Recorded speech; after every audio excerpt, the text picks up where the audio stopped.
کہ جب ہمارا خیمہ کا گھر جو زمین پر ہے گرایا جائے گا، ہم کو خدا کی طرف سے آسمان پر ایک ایسی عمارت ملے گی جو ہاتھ کا بنایا ہوا گھر نہیں بلکہ ابدی ہے۔ خیمہ کا گھر، یہ بدن جو آپ کی روح نے اوڑھا ہوا ہے، یہ بدن جو آپ کی روح پہنے ہوئے ہے اور آپ کی روح اس کے اندر ہے۔ یہاں پر جب کہتے ہیں ہمارا خیمہ کا گھر، تو جب ہمارا جو کون ہے، ہم کون ہے؟ روح۔ روح سے بات ہو رہی ہے۔ ہمارا خیمہ کا گھر جو زمین پر ہے، یعنی جب یہ بدن گرا جائے گا، کیونکہ اس بدن کی مدت 70 سال 80 سال آخر نو پھر بھی فنا، گو کہ 969 برس بھی ہو جائے تب بھی یہ خیمہ کا گھر گرایا جائے گا۔ بائبل کہتی ہے جب یہ ہمارا خیمہ کا گھر یاد رکھیے ہمیشہ کے لیے نہیں ہوتا۔ کبھی آپ نے لوگوں کو دیکھا ہے خیمے لگائے ہوئے؟ کئی جگہوں پر ہوتے ہیں، وہ لوگ وہاں کے مستقل رہائشی نہیں ہوتے، وہ پردیسی ہوتے ہیں۔ آج یہاں خیمہ لگا لیا، 2 مہینے گزارے، 3 مہینے گزارے، پھر اٹھا کے کہیں اور چلے گئے۔ اور کئی ایسے بھی ہیں، ایسے خاندان یا قبیلے ہیں جو کہ ان کا کام ہی وہ خانہ بدوش ان کو کہا جاتا ہے۔ وہ کیا کرتے ہیں؟ وہ موسموں کے ساتھ چلتے ہیں۔ پشاور میں موسم اچھا ہے، پشاور کے اندر آ گئے، ٹھیک ہے؟ اب یہاں پر سردی شروع ہو گئی، موسم ان کے لیے سخت ہے، وہ یہاں سے خیمے اپنے اٹھائیں گے اور وہ کسی اور شہر کی طرف چلے جائیں گے، اور بلکہ ملکوں میں وہ بارڈرز کو کراس کر کے دوسرے ملکوں میں بھی چلے جاتے ہیں، اور ان کو کبھی کسی نے کچھ کہا بھی نہیں ہے۔ عجیب بات بھی ہے، کیونکہ وہ بے ضرر سے لوگ ہیں، کسی کو نقصان نہیں دیتے، اپنی زندگی گزارتے ہیں۔ خیموں میں رہنے والے کبھی بھی وہ مستقل رہائشی نہیں ہوتے۔ ہمارا خیمہ کا گھر، ہماری روح اس خیمہ میں رہتی ہے۔ سمجھ لیجئے کہ یہ جسم ہماری روح کا ابدی گھر نہیں ہے۔ ہمارا خیمہ کا گھر ایک دن گرا جانا ہے۔ اب یہ خدا کی مرضی ہے، کیونکہ حدیں اس نے مقرر کی ہیں، دن اس نے ٹھہرائے ہیں، یہ سارے اس کے اختیار میں ہے۔ جتنا وقت ہے اس کے بعد اس کے علاوہ ہم آگے نہیں بڑھ سکتے، کیونکہ لکھا ہے کوئی ان حدوں کو پار نہیں کر سکتا۔ یہ خیمہ کا گھر جو ہے وہ گرایا جائے گا۔ جب یہ گرے گا، جب یہ خیمہ کا گھر ختم ہوگا، تو پھر خدا ہمیں چھوڑ دے گا؟ نہیں، بلکہ خدا ہمیں ابدی گھر میں لے جائے گا۔ ہماری روح کو خدا جو ہے وہ ایک ایسا بدن دے گا، ایسی عمارت میں خدا رکھے گا۔ یہاں پر عمارت سے مراد بدن ہے آپ کا، کیونکہ اگر یہ جسمانی بدن اترے گا تو روح کو جلالی بدن ملے گا۔ جلالی بدن خدا دے گا، اور لکھا آسمان پر ایسی عمارت ملے گی جو ہاتھ سے بنا ہوا گھر نہیں ہے، بلکہ وہ گھر کیا ہے؟ ابدی ہے۔ وہ جسم جو ہے، وہ جو جلالی بدن ہے، وہ ابدی بدن ہے، اور وہ کبھی ختم نہیں ہوگا، وہ ہمیشہ کے لیے رہے گا، اور آپ خدا میں عبدالآباد جلالی بدن میں رہ کر زندگی گزاریں گے۔ اور اگر لکھا چنانچہ ہم اس میں کراتے ہیں، یعنی خیمہ کے گھر میں کراتے ہیں۔ اب کرانا کیا ہوتا ہے؟ جب انسان سخت درد میں ہو، جب انسان سخت تکلیف میں ہو، اور اس کے سبب سے وہ جب اس کے منہ سے آہیں نکلتی ہیں، جب اس کے منہ سے کہہ لیں کہ اس کی تکلیف کا اظہار ہوتا ہے، تو یہ کرانا ہے۔ ہم اس بدن میں کراتے ہیں۔ وجہ کیوں کراتے ہیں؟ کیونکہ اس بدن میں ہماری روح کو ہر وقت خطرہ ہے۔ بائبل سکھاتی ہے ہمارے جسم کے اندر جو ہے، اس کے کام جو ہے وہ سارے گناہ کے کام ہیں۔ اس میں ہر طرح کی بدی ہے، اس میں آنکھوں کی بدی ہے، اس میں بت پرستی ہے، اس میں جھوٹ ہے، فریب ہے، دھوکہ ہے، لالچ ہے، اس میں جو ہے زناکاری ہے، حرام کاری ہے، بت پرستیاں ہیں، اور اس میں ہر طرح کی برائی ہے۔ اور یسوع مسیح نے یہی سکھایا تھا کہ اسی میں سے نکل کر باہر جب نکلتی ہے تو وہ آپ کو کیا کر دیتی ہے؟ ناپاک، یعنی آپ کا نام بدنام ہو جاتا ہے۔ اب لوگ کہتے ہیں کہ اب یہ جی فلاں لیبل لگ گیا، فلاں لیبل لگ گیا، فلاں لگ گیا۔ اسی بدن میں سے نکلتے، اس بدن میں گناہ ہے، اسی لیے اس بدن کا خاتمہ جو ہے واجب ہے، کیونکہ خدا نے کہا تو خاک اور خاک میں، یہ سزا خدا نے دی اس بدن کو۔ کیوں؟ کیونکہ یہ بدن خاتمے کا بدن ہے، فنا سے لیا گیا ہے. سو اس لیے میرے عزیزو یہ بدن ختم ہو جائے گا، اس لیے کیونکہ اس کے اندر گناہ ہے، اور ہر وہ چیز جس کے اندر کمی ہوتی ہے وہ ختم ہو جاتی ہے. آپ کے کپڑے کمی ہے، 2-3 سال 4 سال بعد ختم ہو جائیں گے. جوتے کمی ہے، 2-3 4 سال بعد ختم ہو جائیں گے.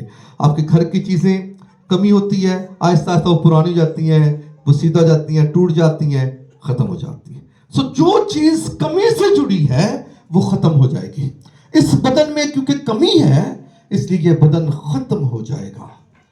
لیکن خدا ہمیں ایک جلالی بدن دے، اور اس بدن میں ہم کراتے ہیں کیونکہ اس بدن میں گناہ ہے. بائبل کہتی ہے روح کے کام یہ ہیں، اچھائی کے کام، بہتری کے کام، پاکیزگی، خدا پرستی، ایمانداری، دوسروں کے ساتھ محبت رکھنا، میل ملاپ، اچھی زندگی کے سارے کام ہماری روح سے جڑے ہیں، اور گناہ کے سارے کام ہمارے بدن سے جڑے ہیں. اور بائبل کہتی ہے کہ ہمارے جسم میں اور ہماری روح میں ہر وقت کیا ہو رہی ہے؟ ایک جنگ لگی ہوئی ہے. ہر ایماندار کے اندر ایک جنگ ہے، وہ روز ایک جنگ لڑتا ہے، کیونکہ اس بدن میں روز گناہ ٹھاٹھے مارتا، اور روز خدا جو ہے، خدا کا پاک روح ہماری روح کے ساتھ مل کر روز اسے دباتا ہے. اور اگر کسی روز جب وہ گناہ باہر نکل جائے، بدن سے باہر آ جائے، تو وہی گناہ ہماری بےزتی اور بدنامی کا باعث بن جاتا ہے. گناہ سب کے اندر ہے، لیکن جس کا باہر نکل جاتا ہے نا، عیاں ہو جاتا ہے، اس کے لیے تباہی ہے. کیونکہ دنیا والے لاکھ ہم رشتے ناتے رکھتے ہیں، لاکھ ہم جو ہے مسیحا کی باتیں کرتے ہیں، لیکن ہاتھوں میں ہم نے پتھر ہی پکڑے ہوتے ہیں. ٹھیک ہے، لیکن خداوند کی شکر گزاری ہے کہ ہمارا مسیحا کسی پر الزام نہیں لگاتا. خداوند کی شکر گزاری ہے کہ وہ جو عین فیل کے وقت بھی پکڑا جائے، وہ اسے بھی کہتا ہے کہ جا بیٹی آئندہ گناہ نہ کرنا، اور سب کو جو پتھر اٹھائے ہوئے ہیں ان سے بچا لیتا ہے. میں کبھی کبھی سوچتا ہوں کہ اگر وہ بی بی اس روز یسو کو نہ لے کے آؤندے تو دی موت جڑی سی وہ پکی سی، کیونکہ شریعت کہندی یہ مار دو، اور انہیں مارنا سی کیونکہ شریعت دے دائی نے، شریعت کے ماننے والے تھے. پتھر پکڑے ہوئے ہیں، یسو کے پاس تو لے آئے کہ زما لینے ہیں، چلو انہوں زما لینے ہیں، کیونکہ اپنے آپ نبی کہندا آیا وے تے زما لینے ہیں. تے جے انہیں بھی موسیٰ والی گل ہی کیتی نا، تو پھر انہوں کہاں گے تو پھر تو کی لینا آ گیا؟ موسیٰ ہے ساڑھے کو تو موسیٰ ہے، کلام ہے، شریعت ہے، تے تو ہن وہی گل تو کرنا ہے پہ، تے تیری پھر ضرورت کو نہیں سانوں. یسو کے پاس تو زمانے کے لیے لائے، لیکن اس عورت کا نصیب جاگ گیا، اس کی زندگی بچ گئی، اس کو زندگی مل گئی، سب بھاگ گئے. لیکن خداوند ہمارا خدا کبھی بھی ہمارے گناہوں سے خوش نہیں ہوتا. اس کی آواز یہی ہے، آج میرے اور آپ کے لیے بھی یہی ہے.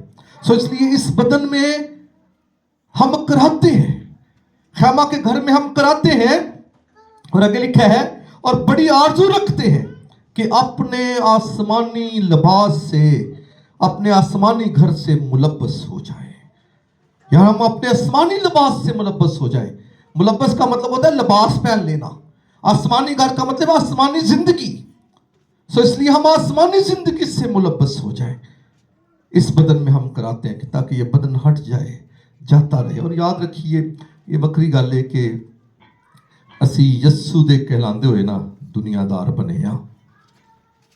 ہم یسو کے کہلاتے ہوئے دنیا دار بنے ہوئے ہیں، کیونکہ ہم اس دنیا سے دل لگائے بیٹھے ہیں. جبکہ خدا کا کلام یہ کہتا ہے دنیا میں تو رہو لیکن دنیا کے ہم شکل نہ بنو. دنیا میں رہے، جتنی ذمہ داریاں نبھائیں، جتنے کام خدا نے آپ کو دیا کریں، لیکن اس دنیا سے دل نہ لگائیں. یہ بات ہمیشہ یاد رکھیں کہ آپ اس خیمہ کے گھر میں مسافر اور پردیسی ہیں. یہ بات ہمیشہ یاد رکھیں. سو اس لیے لکھا ہے تاکہ ملبس ہونے کے باعث ننگے نہ پائے جائیں، یعنی آسمانی گھر سے ملبس ہو جائیں، اور ہماری جو شرمندگی ہے وہ ہمیشہ ہمیشہ کے لیے مٹ جائے. شرمندگی گناہ کے باعث ہے. میں بات بھی ضرور کھولوں گا تاکہ یہ باتیں چھوٹی چھوٹی باتیں ہمارے ذہن میں بیٹھ جائیں. جب عدن میں آدم اور حوا تھے تو جسمانی طور پر تو وہ پہلے بھی ننگے تھے، لیکن جب انہوں نے گناہ کیا تو ان کو یہ احساس ہو گیا کہ ہم کیا ہو گئے ہیں، تو پہلے بھی تو ننگے تھے جسمانی طور پر، لیکن بات جسم کا ننگا پن نہیں ہے، بات ان کا ہے کہ انہیں سمجھ آ گئی ہم گنہگار ہو گئے ہیں، اور جب ہمارے گناہ سامنے آ جاتے ہیں تو ہمارے گناہ ہمیں ننگا کرتے ہیں۔ اب گناہوں کا ننگا کرنا کیا ہے؟ یعنی ہمارے گناہ ہمارے لیے شرمندگی، ہمارے لیے بےعزتی، ہمارے لیے بدنامی لے کر آتے ہیں۔ جب ہم آسمان پر چلے جائیں گے تو ہم اس گناہ کے جسم سے چھوٹ کر، اس ساری بےعزتی اور شرمندگی سے چھوٹ کر اپنی زندگی میں پرسکون زندگی میں چلے جائیں گے۔ اس لیے لکھا ہے کہ ہم تاکہ ننگے نہ پائے جائیں، کیونکہ ہم اس خیمہ کے گھر میں رہ کر بوجھ کے مارے کراتے ہیں، اس لیے نہیں کہ یہ لباس اتارنا چاہتے ہیں، بلکہ اس پر اور پہننا چاہتے ہیں تاکہ وہ جو فانی ہے زندگی میں غرق ہو جائے۔ اب اس آیت کو سمجھنا انتہائی ضروری ہے۔ پولس رسول کہتا ہے کہ ہم جو ہے بے شک اس بدن میں کراتے ہیں، لیکن ایسا نہیں کہ ہم یہ بدن اتارنا چاہتے ہیں۔ مقصد وہ یہ کہتا ہے کہ ہم اس کے اوپر اور پہننا چاہتے ہیں۔ مقصد وہ کہتا ہے کہ یہ جو بدن ہے، یہ یعنی ایسا ہی بدن خدا جلالی ہمیں بخشے گا۔ اب میں اس بات کو تھوڑا سا اس بات طرح کھولوں گا کہ جب یسوع مسیح نے آسمان سے آنا ہے نا، تو بائبل ہمیں سکھاتی ہے کہ دو طرح سے انسانوں کا زندہ ہونا پایا جاتا ہے، دو طرح سے۔ ایک تو وہ جو مسیح میں سوئے ہیں، قبریں کھل جائیں گی اور مردے غیر فانی حالت میں جی اٹھیں گے، ایک تو وہ ہو گیا، اور وہ بھی جلالی بدن میں جی اٹھیں گے۔ لیکن ایک وہ ہوں گے جو زندہ ہوں گے۔ مقصد اگر ابھی یسوع آ جائے تو ہم جو زندہ ہیں اور ہم ایماندار ہیں تو کیا ہوگا کہ ہم جو ہے تبدیل ہو جائیں گے۔ اب جب تبدیل ہو جائیں گے تو یہ جو بدن ہے، یہ اس بدن کا پتہ ہی نہیں چلے گا کہ یہ کہاں چلا گیا، اور اس کی جگہ پر ایک جلالی بدن ہماری روح کو مل جائے گا۔ وہ بدن بھی ایسا ہی بدن ہوگا، ایسے ہی آپ کے جو نین نقش ہے، آپ کا جو شکل ہے ایسی ہی ہوگی، لیکن یہ بدن نہیں ہوگا۔ تو پولس رسول اس بات کو یہ بات کرنے تھے کہ پولس رسول اس جو یہ حالت ہے، پولس رسول اسے زیادہ پسند کرتا ہے۔ پولس رسول کہتا ہے کہ کاش کہ ایسی حالت ہو کہ اسی موت ہی نہ دیکھیے۔ کلام میں لکھا ہے نا کہ ہنوک خدا کے ساتھ 300 سال تک چلتا رہا اور خدا نے اسے اٹھا لیا تاکہ موت کو نہ دیکھے۔ ہنوک نے موت کو دیکھا نہیں، لیکن اب یہ جو بات ہے تو خاک اور خاک میں لوٹ جائے گا، یہ بات بھی پوری ہونی ہے۔ تو پھر کیا ہوا؟ یعنی ہنوک کے بدن کو تبدیل کر دیا گیا، تبدیل کر کے خدا آسمان پر اس کو لے گیا۔ ایسی پولس رسول ایسی حالت کی خواہش کرتا ہے، اور کہتا ہے ایسا نہیں ہم یہ بدن اتارنا چاہتے، بلکہ اس کے اوپر ایک اور پہننا چاہتا ہے تاکہ یہ جو فانی ہے نا، یہ زندگی میں یعنی اس جلالی بدن کے اندر غرق ہو جائے۔ اور یاد رکھیے یہ ایک بہت بڑا نقطہ پولس رسول نے یہاں پر بیان کر دیا ہے۔ یسوع کے متعلق ایسا ہے، ایک بار جب جو لوگ بائبل پڑھتے ہیں یہ بات ان کے لیے ہے کہ ایک بار جب ابراہم جو ہے وہ اپنے خیمہ کے باہر بیٹھا تھا تو ابراہم نے دیکھا کہ 3 شخص جو ہے وہ چلے آ رہے ہیں، اور ان 3 شخصوں میں 2 فرشتے ہیں، ایک خداوند ہے یسوع مسیح۔ وہ چلے آ رہے ہیں۔ اب وہ جب آئے ابراہم کے پاس بیٹھے، ابراہم نے ان کے لیے کھانا تیار کیا، اور وہیں پر ابراہم کو برکت ملی، بشارت ملی کہ اسی سال وقت معین پر جو ہے اگلے سال جو ہے وہ یعنی انہی دنوں میں خدا تجھے جو ہے وہ بیٹا بخشے گا، ٹھیک ہے، موسم بہار میں۔ وہ ابراہم نے ان کے لیے کھانا تیار کیا، ایک جو بچڑا تھا وہ اس نے ذبح کیا اور ان کے لیے کھانا تیار کیا اور روٹیاں پکائیں، اور انہوں نے بھی ابراہم کے ساتھ روٹی کھائی۔ اب روٹی کھائی تو وہ کیا ہو گیا کہ فرشتے تو چلے گئے سدوم کی طرف، اور یسوع مسیح جو تھا وہ آسمان پر چلا گیا۔ تو وہ روٹی کہاں گئی؟ کیونکہ جب انسان کھانا کھاتا ہے تو اس کی تو حاجت بھی ہے نا، تو کہاں گئی؟ سو یہ جو آیت ہے یہ اس بات کو کھولتی ہے کہ جو فانی ہے وہ زندگی میں کیا ہو جاتا ہے؟ غرق ہو جاتا ہے، اس کا وجود ہی مٹ جاتا ہے، ضرورت ہی نہیں ہے ان باتوں کی۔ سو اس لیے میرے عزیزو، پالوس رسول چاہتا ہے کہ ہم یسوع مسیح آئے اور ہم زندہ ہوں اور ہمارا بدن تبدیل ہو اور ہمارا یہ فانی بدن زندگی میں کیا ہو جائے؟ غرق ہو جائے۔ سو اس لیے اس نے کہا اور جس نے ہم کو اس بات کے لیے تیار کیا ہے وہ خدا ہے، یعنی جس باعث اس خواہش کے لیے، اس ایمان کے لیے جس نے تیار کیا ہے کہ ہم جلالی بدن میں جائیں گے، وہ خدا ہے۔ اور لکھا ہے اور اس نے ہمیں روح، اسی نے ہمیں روح بیانہ میں دیا، یعنی اپنا پاک روح ہمیں جو ہے وہ بخشا ہے تاکہ ہم ان باتوں کے لیے قائل ہوں اور ہمیشہ ان باتوں کے لیے پر امید رہیں کہ ہم خیمہ کے گھر سے چھوٹ کر ایک دن ضرور اپنے اصلی اور جلالی گھر میں جو ہے اس کے ساتھ ملبس ہوں گے۔ میرے عزیزو، خداوند ہمارے خدا نے ہمارے لیے کیسا خوبصورت انتظام رکھا ہے۔ اور یاد رکھیے وہاں پر آسمانی گھر میں نا، وہاں پر آسمانی بدن میں، جلالی بدن میں کوئی بیوی شوہر نہیں ہے، کوئی بچے نہیں ہے، کوئی بہن بھائی نہیں ہے، کوئی رشتہ دار نہیں ہے، کوئی دنیا کی خواہش ہی نہیں ہوگی، نہ کوئی روٹی کی فکر، نہ پانی کی فکر، نہ کپڑے کی فکر، نہ مکان کی فکر، نہ کوئی فیوچر کی فکر، نہ یہ کہ آگے کسی سے نکل جائیں، دوسرا کھا رہا ہے تو میں اس سے زیادہ کھا لوں، ٹھیک ہے، دوسرا جب کما رہا ہے اس سے زیادہ کماؤں۔ یہ ساری ٹینشنیں ختم ہو جائیں گی اور فقط ہم خدا کے حضور اس کی معموری میں عبدالآباد جو ہے سلامتی سے اور سکون سے اور تسلی سے اور خوشی سے زندگی بسر کریں گے۔ سو وہاں پر آسمانی گھر میں ایسا ہوگا۔ سو اس لیے میرے عزیزو، خدا ہم آپ کو برکت دے۔ خدا کا کلام یہ کہتا ہے کہ اپنی جو آنکھیں ہیں نا، اپنا جو ذہن ہے، اپنا دل عالم بالا پر لگائیں، وہاں پر مسیح باپ کے دینے بیٹھا ہے۔ کیوں وہاں پر ہم دل لگائیں؟ جب ہم کسی کی کرسی کو دیکھتے ہیں نا، میں آپ کو ایک مثال دیتا ہوں۔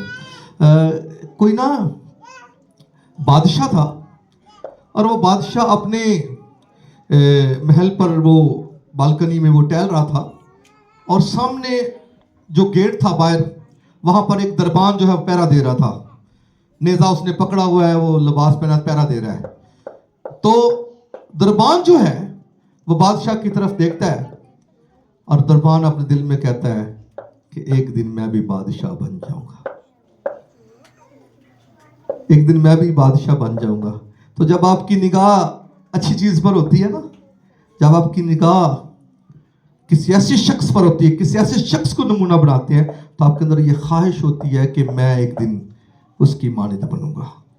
سو ایک دن آپ یسوع کی مانند عالم بالا پر خدا کے تخت پر جائیں گے۔ اس لیے بائبل کہتی ہے اپنا دل عالم بالا پر لگاؤ۔ سو خدا کرے ہمارے دل عالم بالا پر لگیں، خدا کرے ہمیں اس بھید کی سمجھ آئے اور ہم اپنے خیمہ کے گھر میں ضرور خوشی سے رہیں، خدا کی شکر گزاری کریں، تمام ذمہ داریوں کو پورا کریں، لیکن ہمیشہ سب باتوں میں یہ بات ہمیشہ یاد رکھیں کہ ہم اس خیمہ کے گھر میں مسافر اور پردیسی ہیں اور ہمارا اصلی وطن آسمان پر ہے۔